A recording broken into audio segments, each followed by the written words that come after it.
মাঝে মাঝে না গাইতো, এই কামগুলো নাই করতো, মানা করলাম।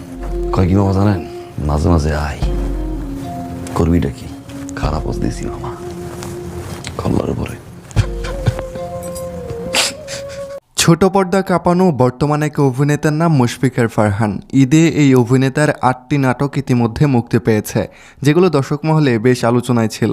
তবে আজকের ভিডিওতে আমরা এই 8টি নাটকের ভেতর ফারহানের এমন 5টি মাস্টারপিস নাটক সম্পর্কে আপনাদের জানাবো, যেগুলো এই ঈদে সবচেয়ে বেশি হাইপ তুলেছে। চলুন সেই 5টি নাটক সম্পর্কে জেনে আসি। ভিডিওতে একটা লাইক দিয়ে থাকুন শেষ পর্যন্ত।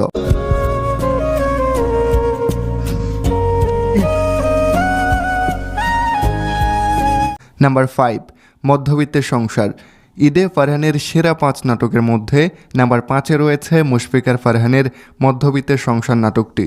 মাহমুদুর রহমান হিমির পরিচালনায় বাস্তবতার ছোঁয়া অবলম্বনে নাটকটি নির্মিত হয়েছে।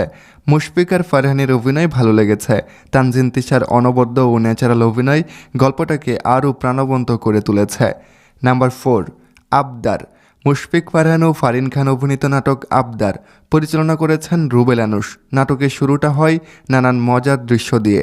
মুশফিক ও ফারিনের মাঝে মজার দৃশ্যগুলো ছিল অসাধারণ। একসময় তাদের মাঝে একটা সম্পর্ক হয়, হুট করে বিয়েও হয়।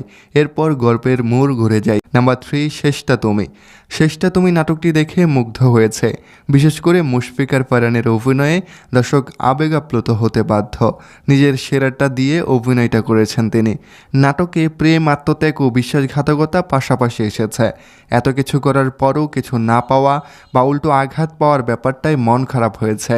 সব মিলিয়ে বলা যায় ঈদে ফারহানের সেরা একটা নাটক এটি। নাম্বার 2, কানামাছি।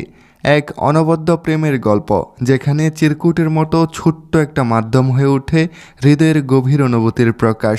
রুবেল আনুশের স্নিগ্ধ পরিচালনা ও আব্রাহাম তামিমের সংলাপ চিত্রনাট্যে নাটকটি পেয়েছে প্রাণ ও গভীরতা। সাফা কবিরের অভিনয় ছিল প্রাণবন্ত, তার অভিনয়ে পরিপূর্ণ আবেগ ছিল। ফারহান এত ভালো পারফরম্যান্স করেছেন যা বলে বোঝানো যাবে না। তার ডায়লগ ডেলিভারিতেও ছিল বাস্তবতার ছোঁয়া। ঈদে এই নাটকটি নিঃসন্দেহে হৃদয়ে দাগ কেটে যাওয়ার মতো একটা নাটক। নাম্বার 1, বাজি। মুশফিক ফারহানের বাজি নাটকটিকে প্রথমে না রেখে উপায় নেই, কারণ আমার মনে হলো মুশফিক আর ফারহানের এই ঈদে এখন পর্যন্ত যতগুলো নাটক মুক্তি পেয়েছে সব থেকে সেরা বাজি নাটকটি। সিনেমাটিক ধাঁচের এই নাটকটি দেখতে বসলে মনে হবে আপনি একটি সিনেমা দেখতে বসেছেন।